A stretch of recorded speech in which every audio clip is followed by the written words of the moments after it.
tūkstošiem latviešu strēlnieku.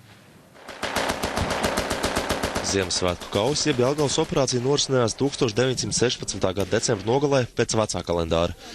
Šajā kausa operācijā pirmo reizi izmanto jaunu taktiku – negaidīt nakts uzbrukumu bez artilērijas uguns.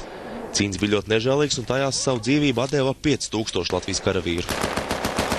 Galvenās uzbrukuma trieciena vienības bija latviešu strēlnieku brigādes, kas Ziemassvētku kauju laikā tika apvienotas latviešu strēlnieku divīzijā.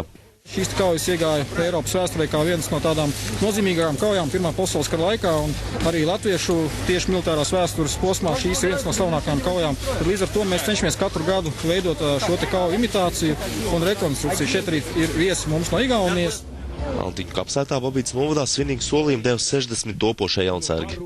Nežēlo savus spēkus un prātu labākas dzīves veidošanai, manas dzimtās zemes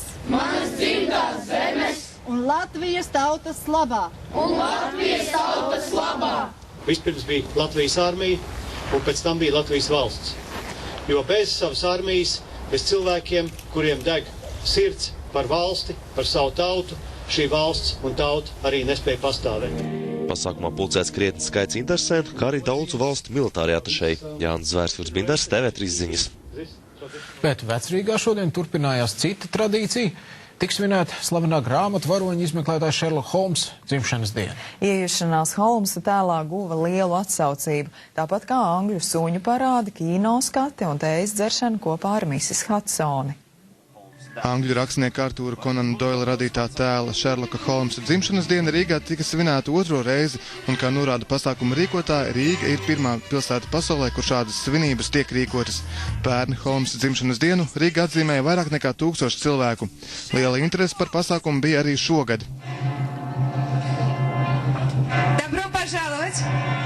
Gan pieaugušie, gan bērni ģērbušies Holmsa un doktora Vatsona drēbēm atbilstošā apģērbā devās gājienā no Mākslas akadēmijas uz Vecrīgu, kura laikā tika noteikts labākais Holmsa un labākais romāna tēls. Pēc tam sekoja svētku ceremonija pie ēkas Vecrīgā Jaunielā 24. Padomju laikā šajā ēkā un apkārtējās Vecrīgas ieliņās tika uzņemta filma par Šerloka Holmsa piedzīvojumiem.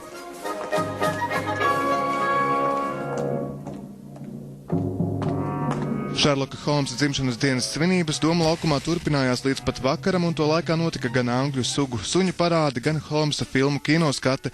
Notika arī virkne citu atrakciju, piemēram, tējas baudīšana kopā ar Mrs. Hudsoni.